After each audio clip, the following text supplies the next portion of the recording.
आप लोग ठीक ठाक हैं? सही सलामत सब दुरुस्त चल रहा है ना? सब बढ़िया।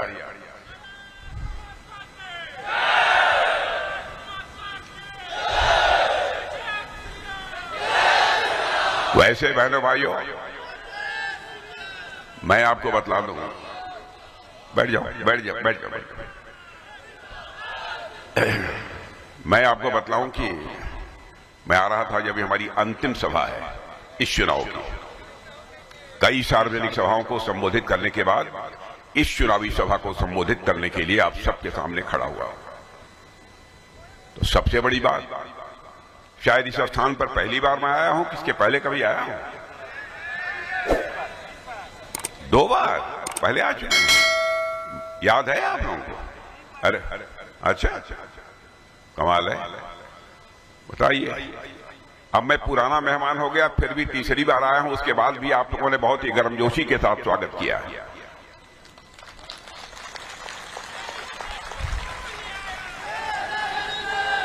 और बहनों भाइयों, यह स्वागत और अभिनंदन का कार्यक्रम कभी एक तरफा नहीं होना चाहिए। इसलिए मैं भी अपनी तरफ से शीश झुकाकर आप सभी बहनों भाइयों का हार्दिक अभिनंदन करता हूं, आप सभी का मैं स्वागत करता हूं। आप जानते हैं कि आज यह अंतिम दिन है चुनाव प्रचार का, और मेरी यह अंतिम सभा है बिहार के चुनाव प्रचार की। मैं जब हेलीकॉप्टर में आ रहा था, हवा में जब उड़ रहा था, तो मैं बैठे बैठे सोच रहा था कहां कहां पर अब तक मैंने अंतिम सार्वजनिक सभाओं को संबोधित किया है, देश के किन किन राज्यों में, और वहां पर चुनाव परिणाम क्या रहे। तो बहनों भाइयों, आप सबको ये बतलाते हुए मुझे खुशी हो रही है, जहां जहां भी मैंने अंतिम सार्वजनिक सभाओं को संबोधित किया है वहां पर हमको विजय हासिल हुई।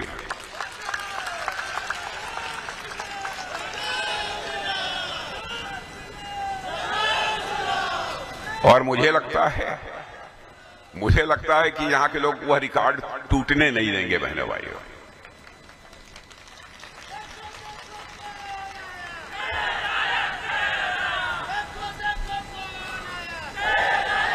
भाइयों, जहां तक एनडीए का प्रश्न है, एनडीए केवल दलों का गठबंधन नहीं है, यह नेक इरादों का गठबंधन है। और मैं आपको कहना चाहता हूं, एनडीए के घोषणा पत्र में जो कुछ भी हम लोगों ने कहा है, बहुत सोच समझ कर कहा है। और मैं कहना चाहता हूं, उसे एक सामान्य घोषणा पत्र मत मानिएगा। अपने घोषणा पत्र में जो हम लोगों ने कहा है वो हमारी भीष्म प्रतिज्ञा है, भीष्म प्रतिज्ञा है, अटल प्रतिज्ञा है। जो भी कहा है हम उसको अक्षरशः पूरा करेंगे। हमारे कहने और करने में अंतर नहीं होगा, क्योंकि भारत की राजनीति के पन्नों को पलटकर आप देखिए तो इस नतीजे पर पहुंचेंगे कि नेताओं के कहने और करने में, कृति और कथन में अंतर होने के कारण भारत की राजनीति और भारत के नेताओं का पर से जनता का विश्वास पहले की अपेक्षा धीरे धीरे कम होता चला गया, लेकिन अब धीरे धीरे बदल रहा। और यह विश्वास का संकट निरंतर गहरा होता चला गया, क्योंकि नेता कहते कुछ थे, करते कुछ थे। यहां तक कि गांव घर में भी कोई जब बच्चा ज्यादा झूठ बोलता था, इधर उधर करता था, तो लोग कहते थे ये नेता होगा।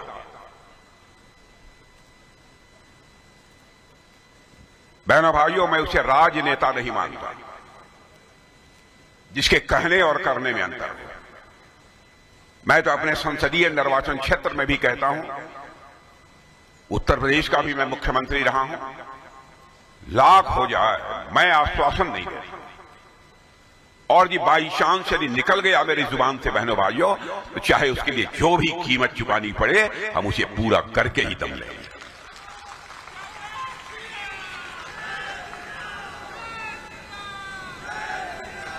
भारत की राजनीति में पैदा हुए इस विश्वास के संकट को हम लोगों ने चुनौती के रूप में स्वीकार किया, और मैं यकीन दिलाता हूं कि काफी हद तक हम लोगों ने उस पर विजय भी प्राप्त की है। मैं आपको याद दिलाना चाहता हूं 2014 या लोकसभा का चुनाव हो रहा था, मैं ही पार्टी का राष्ट्रीय अध्यक्ष था।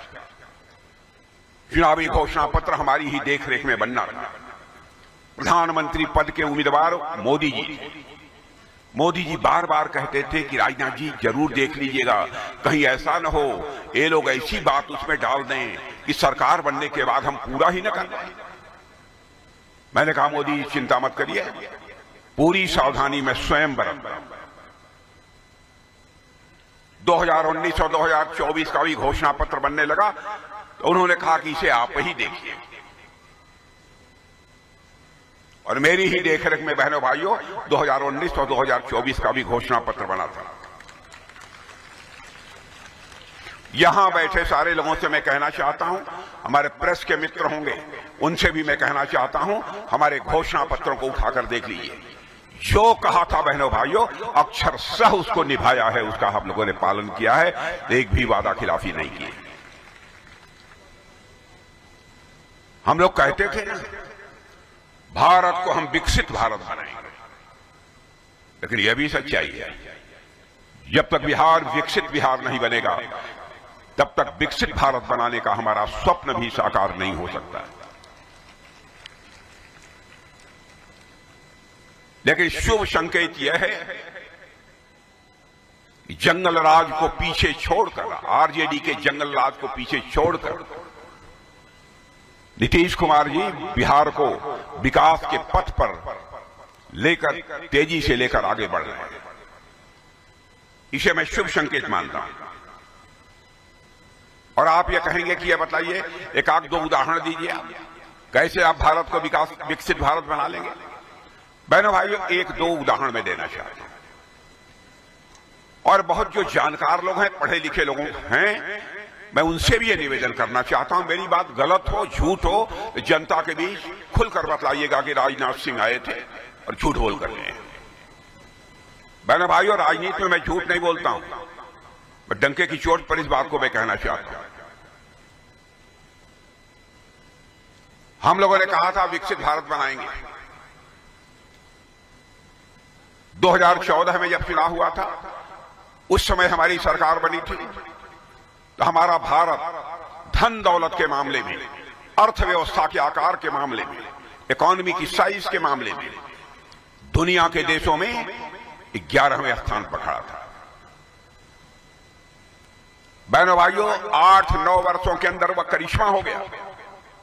जो हमारा भारत धन दौलत के मामले में दुनिया के देशों में 11वें स्थान पर खड़ा था, वह जंप लेकर आज दुनिया के देशों में 4थे स्थान पर पहुंच गया है।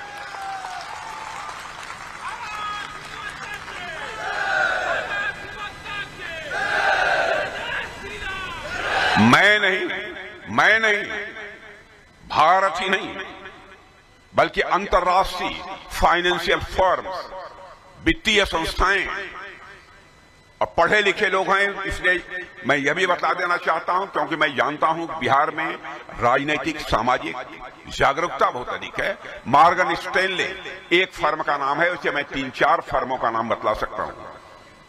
मॉर्गन स्टैनले ने कहा है कि भारत जितनी तेजी के साथ आगे बढ़ रहा है, अब इस संभावना को नकारा नहीं जा सकता, 1 साल के अंदर यह भारत धन दौलत के मामले में दुनिया के देशों में 3रे स्थान पर आकर खड़ा हो जाएगा। तो मैं बहनों भाइयों आपसे पूछना चाहता हूं, यदि भारत अर्थव्यवस्था के आकार यानी धन दौलत के मामले में दुनिया के देशों में 3रे स्थान पर आकर खड़ा हो जाएगा, तो हमारा ये बिहार पीछे रहेगा। इतनी बड़ी जनसंख्या का राज्य हम पीछे छोड़कर भारत को हम विकसित भारत नहीं बना सकते। इसलिए चुनावी घोषणा पत्र में जो कुछ भी हम लोगों ने कहा है अक्षरशः उसका पालन करेंगे, चाहे उसके लिए हमें जो भी करना पड़ेगा। लेकिन मैं बिहार के लोगों से यह भी कहना चाहता हूं कि बहनों भाइयों, देश की प्रतिष्ठा, देश की इज्जत अंतर्राष्ट्रीय जगत में बड़ी तेजी के साथ बढ़ी है। पहले दुनिया के मंचों पर, अंतर्राष्ट्रीय मंचों पर भारत कुछ बोलता था तो भारत की बातों को लोग गंभीरता पूर्वक नहीं लेते थे। कहते थे भारत तो गरीबों का देश है, भारत कमजोर देश है, भले ही जनसंख्या बहुत अधिक हो। हमारी बातों को गंभीरता पूर्वक कोई लेता ही नहीं, सुनते नहीं। लेकिन बहनों भाइयों, सीना ठोक कर आज कहो हमारे बिहार के बहनों भाइयों, आज यदि भारत अंतर्राष्ट्रीय मंचों पर, दुनिया के मंचों पर कुछ बोलता है, सारी दुनिया कान खोलकर सुनती है कि भारत बोल क्या रहा है। आज यह भारत की हैसियत हो गई है।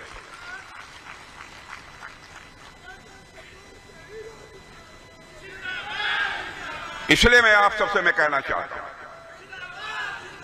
इस चुनाव का एक विशेष महत्व है और इस चुनाव में मैं देख रहा हूं चाहे आरजेडी हो अथवा कांग्रेस के नेता यहां की सामाजिक ताने बाने को, यहां के सामाजिक समरसता को तार तार कर देना चाहते हैं, छिन्न भिन्न कर देना चाहते हैं। एक कांग्रेस के नेता तेलंगाना के मुख्यमंत्री हैं, उनके बयान को मैं सुना, मैं तो हैरत में रह गया। उनका बयान था कांग्रेस का मतलब मुसलमान और मुसलमान का मतलब कांग्रेस। क्या बहनों भाइयों, ऐसे लोगों के द्वारा यह देश आगे बढ़ेगा? यह बिहार विकसित बिहार बनेगा? एनडीए का जहां तक प्रश्न है, जाति पंथ और मजहब की हमने राजनीति नहीं की है। हमने राजनीति की है, जब भी की है, इंसाफ और इंसानियत की राजनीति हम लोगों ने की है।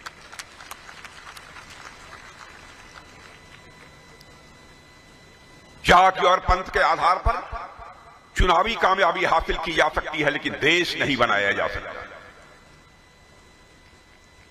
हम राजनीति केवल सरकार बनाने के लिए नहीं कर रहे हैं, हम राजनीति कर रहे हैं तो देश बनाने के लिए राजनीति कर रहे हैं। मेरे भाई, भाड़ में जाए ऐसी राजनीति, जिस राजनीति के कारण हमारा देश का मस्तक न ऊंचा हो, ऐसी राजनीति भाड़ में जाए।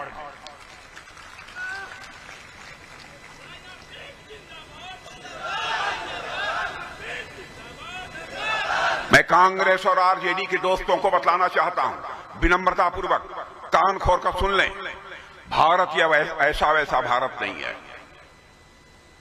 भारत के ऋषियों और मनीषियों ने केवल भारत की सीमा में रहने वाले लोगों को ही अपने परिवार का सदस्य नहीं माना है, बल्कि पूरे विश्व की धरा पर रहने वाले लोगों को अपने परिवार का सदस्य मानते हुए वसुधैव कुटुंबकम का संदेश सारे विश्व को दुनिया के किसी देश की धरती से गया है तो हमारे और आपके देश की धरती भारत की धरती से गया है। मेरे बहनों भाई, और वहां पर जाति पाति पंथ और मजहब की बात की जा रही है, सामाजिक ताने बाने को एकदम छिन्न भिन्न करने की कोशिश की जा रही है। कौन जवाब देगा? वो शारीरिक बल से जवाब नहीं दिया जा सकता, लोकतंत्र में चुनावी माध्यम से ही जवाब दिया जा सकता है। मेरे बहनों भाई, और कोई दूसरा रास्ता नहीं है। क्या है भारत? लोग समझें, हिंदू हो मुसलमान हो, सब भाई भाई। या तो केवल भारतीय जनता पार्टी को, एनडीए को बदनाम करते हैं केवल सरकार बनाने के लिए, और कुछ लोग गुमराह हो भी जाते हैं। अरे भारत को समझो, भारत है क्या? दुनिया में कोई देश इस टक्कर का नहीं है मेरे बहने भाइयों, भारत ही है। हमारी माताएं बहनें घर में आटा गूंथती रहती हैं रोटी बनाने के लिए, चींटी भी बगल से गुजर जाती है तो पैर से दबाकर उस चींटी को मारती नहीं है, बल्कि थाली से आटा निकालकर उस चींटी के सामने डाल देती हैं और उसके भी दीर्घजीवी होने की कामना करती हैं। तो हमारी भारत की माताएं और बहनें करती हैं। ये है भारत। उस भारत के बारे में ऐसा दुष्प्रचार। बहनों भाइयों, बिहार को बचा लो, यही मैं कहने आया हूं। और संगीता को मैं कहूंगा, संगीता ने बहुत सूझबूझ से काम लिया, बहुत सोच समझ कर काम लिया।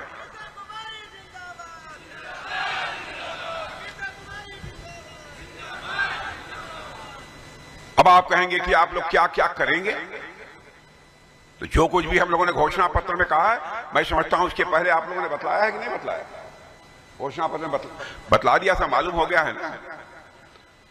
अब हम लोगों ने प्रधानमंत्री किसान सम्मान निधि का वादा नहीं किया था 2014 में, लेकिन बहनों भाइयों सरकार बनते ही मैं और प्रधानमंत्री जी दोनों लोग बैठे थे जब सरकार 2014 में बनी। अधिकारियों की बैठक ले रहे थे प्रधानमंत्री जी, मैं भी बगल में ही बैठा था। मैंने पूछा ये खाता क्यों खुलवा रहे हैं, इतनी जल्दी क्या है? कहे राजनाथ जी बाद में बताएंगे। बाद में उन्होंने बताया बैठक समाप्त होने के बाद इसका लाभ क्या होगा। उन्होंने कहा इसके माध्यम से हम घर घर में पैसा भेजें। वाह! और बहनों भाइयों प्रधानमंत्री किसान सम्मान निधि के अंतर्गत 6,000 आपके खाते में पहुंच रहा है।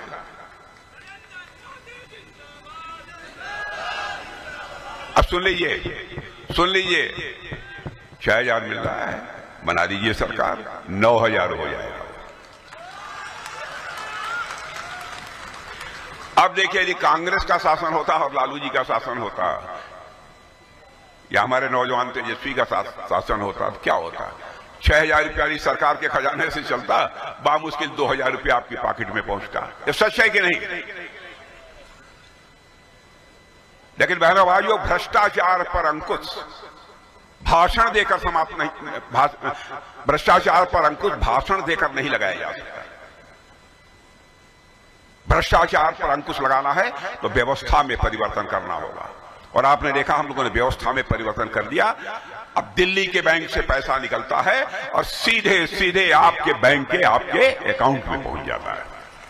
एक भी पैसा इधर उधर कोई मां का लाल खाने नहीं पाता। ये है नीयत यदि साफ होती है तभी व्यवस्थाओं में भी परिवर्तन हो सकता है। और ईमानदारी को लाना है तो वास्तव में व्यवस्थाओं में परिवर्तन करना ही होगा, उसके अतिरिक्त और कोई दूसरा विकल्प नहीं है। अब ये बताइए,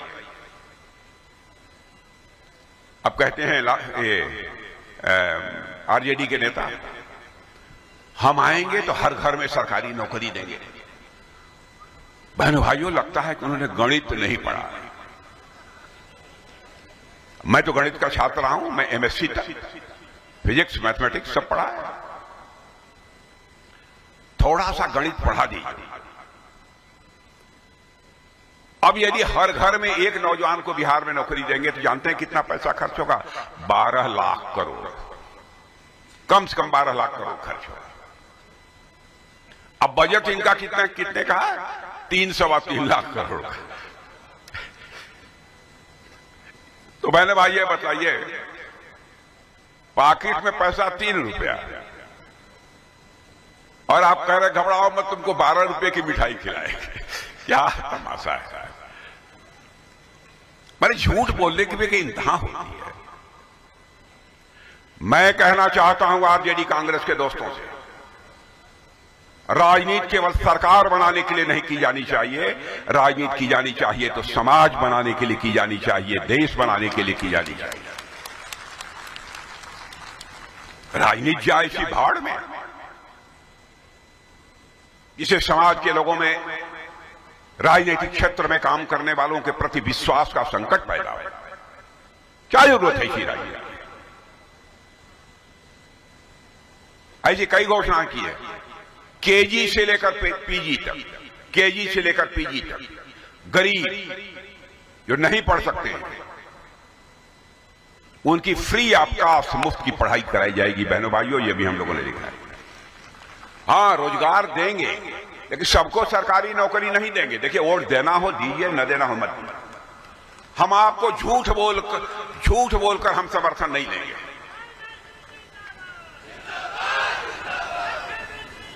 आपको झूठ पर यदि विश्वास है तो विश्वास करते रहिए, हम झूठ बोलकर आपका समर्थन नहीं देंगे।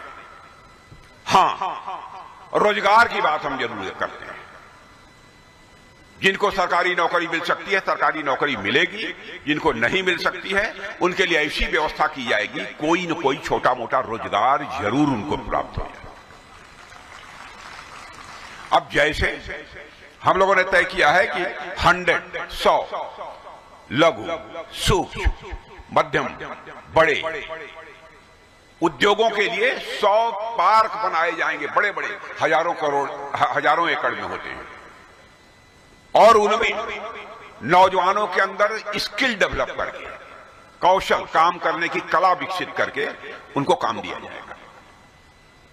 सबको सरकारी नौकरी नहीं, उनको काम दिया जाएगा ताकि वो भी अपनी रोजी रोटी कमा सकें और साथ ही साथ देश को आगे बढ़ाने में अपना योगदान दे सकें। यह काम करेंगे, लेकिन सबको सरकारी नौकरी नहीं देंगे। अब जैसे मैं रक्षा मंत्री हूं, तमिलनाडु और उत्तर प्रदेश में डिफेंस कॉरिडोर बना हुआ है, वहां पर बम, तोप, गोले, मिसाइलें बन रही हैं। और आपने देखा होगा, यदि अखबार पढ़ा होगा ठीक तरीके से, तो हिंदुस्तान के लगभग सभी समाचार पत्रों के फ्रंट पेज पर एक खबर छपी थी, जब मैंने लखनऊ में मिसाइल बनवानी शुरू की थी और लखनऊ से मिसाइल जब उस दिन जा रही थी, एक देश को के लिए भेजना था, एक्सपोर्ट कर रहे, सारे अखबारों में छपा था। तो बहनों भाइयों, डिफेंस पार्क बनेगा यहां, उसमें बम, तोप, गोले, मिसाइलें बनेंगी तो बिहार की धरती पर बनेंगी, हमारे बिहार भाइयों के हाथों से बनेंगी।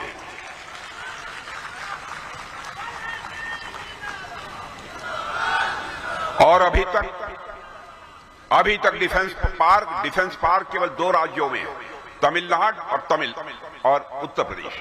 तीसरा राज्य यदि कोई होगा तो बिहार होगा। यह हम लोगों ने फैसला किया है। लेकिन मैं झूठ बोलकर आपका समर्थन नहीं हासिल करूंगा बहनों भाइयों। और आप मानकर चलिए, बिहार की अब तक क्या हालत थी। बिहार आप जाते थे, बिहार के बारे में आज के 10-15 वर्षों पहले धारणा ठीक नहीं थी। बड़े योग्य लोग होते हैं, जो बच्चे निकल गए बाहर, क्या करिश्मा कर रहे हैं। यहां के लोगों में योग्यता, प्रतिभा, क्षमता की कमी नहीं है। बिहार जब विकसित बिहार बनता जाएगा, और सचमुच बिहार बदल रहा है, मैं ईमानदारी से कह रहा हूं। 3-4 महीने में पहले पटना आया था, एक कार्यक्रम को संबोधित करना था, तो मैंने पटना की बदली हुई हालत देखी, तो मैंने कहा, अरे पटना तो बदल गया, बदल रहा है। अब बिहार में जब मैं हेलीकॉप्टर से ऊपर से देखता हूं, पहले कच्चे ही कच्चे मकान दिखाई देते, अब सारे पक्के ही पक्के मकान दिखाई देते, चौड़ी चौड़ी सड़कें दिखाई देती हैं, पक्की पक्की सड़कें दिखाई देती हैं। ऐसा बिहार दिखाई देता है। अब डंके की चोट पर आप जाएंगे, सीना चौड़ा करके बाहर आप कहेंगे ना, आइए ना हमारा इंडिया के बिहार में, आइए ना हमारा इंडिया के बिहार में, हमारा विकसित बिहार में। अब बहनों भाइयों, आरजेडी के लोग क्या कहेंगे, आइए ना हमारा बिहार में, कट्टा मार देंगे कपार में।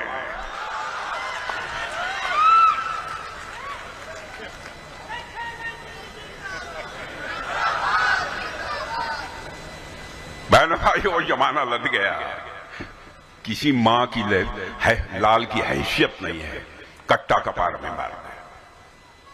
लेकिन दुख होता है जब आरजेडी की एक सभा में 6 साल 7 साल के बच्चे को खड़ा करके उससे यह भाषण दिलवाया जा रहा था।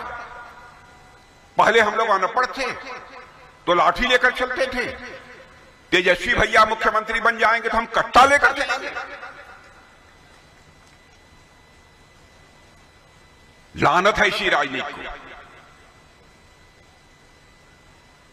माने एक मासूम बच्चे से, उसका दोष नहीं है, आप क्या संस्कार देना चाहते हैं।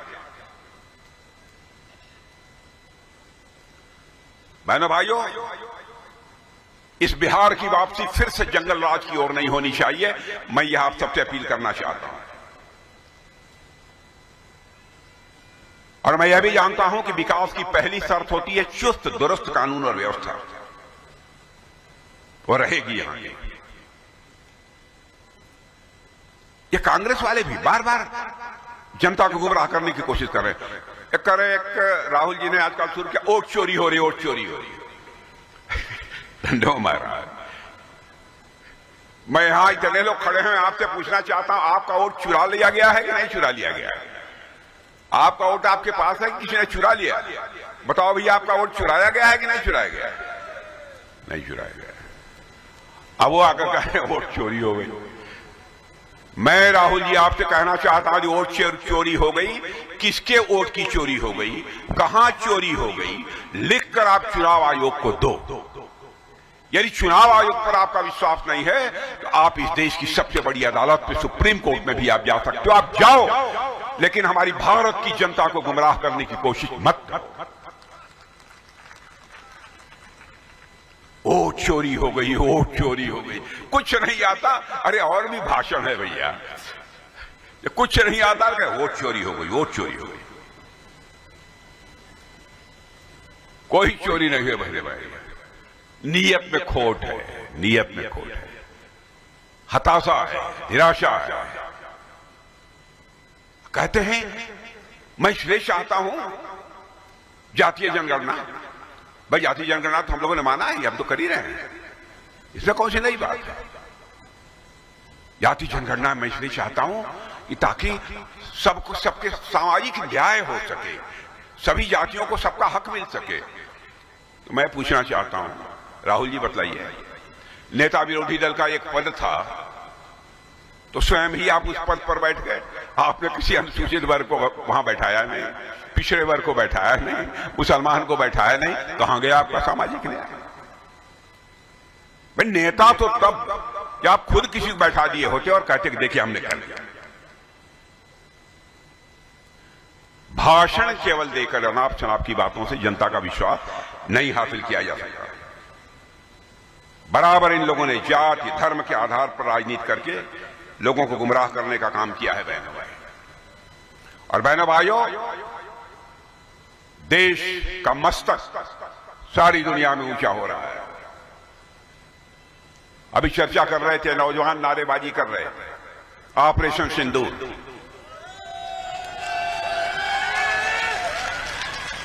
मई में जब यह घटना हुई, जिस दिन हुई उसके दूसरे दिन ही मैंने सारे सेनाध्यक्षों की बैठक बुलाई।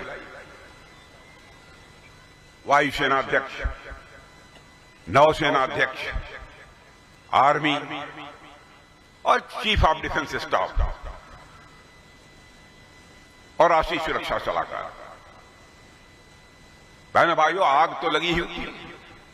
ये लोग बैठे थे, मैं पहुंचा, यों ही मैं बैठा, पहला सवाल मैंने किया, आतंकवादियों के खिलाफ हमें ऑपरेशन करना है और जिस हद तक जाना होगा हम जाएंगे, आप तैयार हैं? बहनों भाइयों, मुझे आपको बताते हुए खुशी होगी, हमारे तीनों सेनाध्यक्षों ने क्षण भर की देर नहीं लगाई। उन्होंने कहा कि जो भी आदेश होगा उसके अनुसार हम ऑपरेशन करने को तैयार हैं।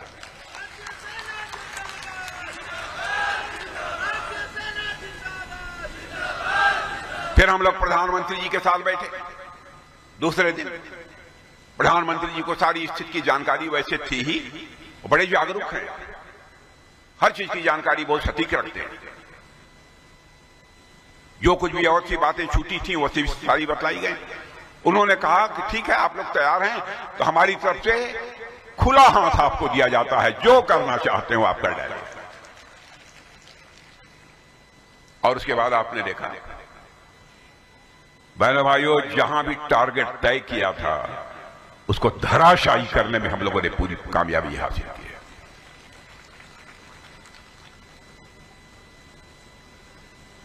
किस तरीके से आतंकवादियों ने हमारे लोगों को मारा था, किस तरीके से मारा था। कश्मीर की वादियों में हमारे लोग परिवार के साथ घूमने गए थे और ये पाकिस्तानी आतंकवादी चोरी छिपे भारत की सीमा में घुस आए और हमारे लोगों को धर्म पूछ पर मारा। तुम्हारा धर्म क्या है?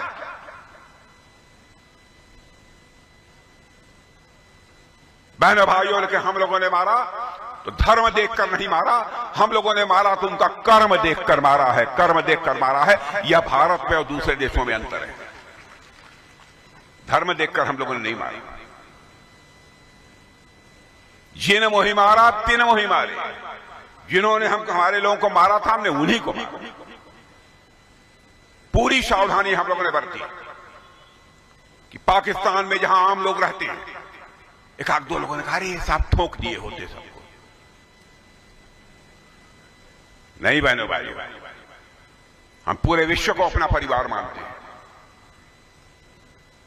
जिन लोगों ने अपराध किया था उनको सजा मिलनी चाहिए थी, और मिली। और आगे कुछ हुआ तो बहनों भाइयों, न भूतो न भविष्य,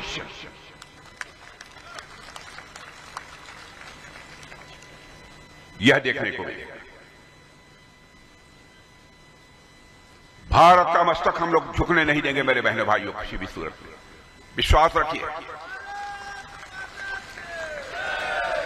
भारत के पास ताकत होने के बावजूद भारत किसी के साथ छेड़छाड़ नहीं करना चाहता है, सारे विश्व को अपने साथ लेकर चलना चाहता है। यह भी एक कारण है कि भारत की प्रतिष्ठा सारे विश्व में तेजी के साथ बढ़ रही है। यह भी एक विशेष सोच भी है।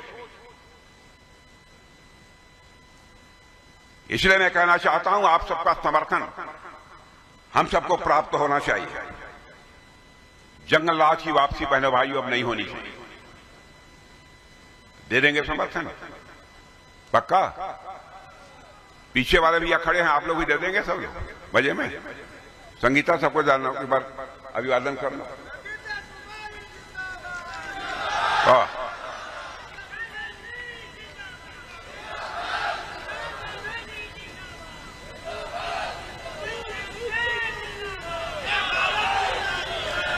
बहनों भाइयों, हम समर्थन मांग रहे हैं, समर्थन मांग रहे हैं आप सबसे, तो बिहार बनाने के लिए और साथ ही साथ देश बनाने के लिए आपसे समर्थन मांग रहे हैं। संगीता कुमारी से भारी भरकम वोटों से जिता दी है। आरजेडी कितने से जीती थी? कितने से? आरजेडी से 12,000।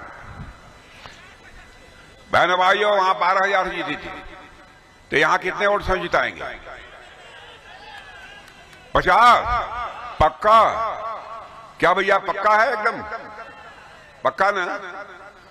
तो बहनों भाई 50 छोड़िए, 40,000 से भैया आपने जिता दिया। तो मैं संगीता कुमारी को कहूंगा कि एक बार फिर से मुझे यहां बुला लेना, फिर से यहां बुला लेना, और दोबारा मैं यहां आना चाहूंगा तो अपना स्वागत कराने के लिए नहीं आना चाहूंगा। 40,000 मतों से जो आपने विजय दिलाई है, उसके लिए शीश झुकाकर अपना आभार व्यक्त करने के लिए आऊंगा। आप सभी का अभिनंदन करने के लिए आऊंगा। आप सबको बहुत बहुत धन्यवाद।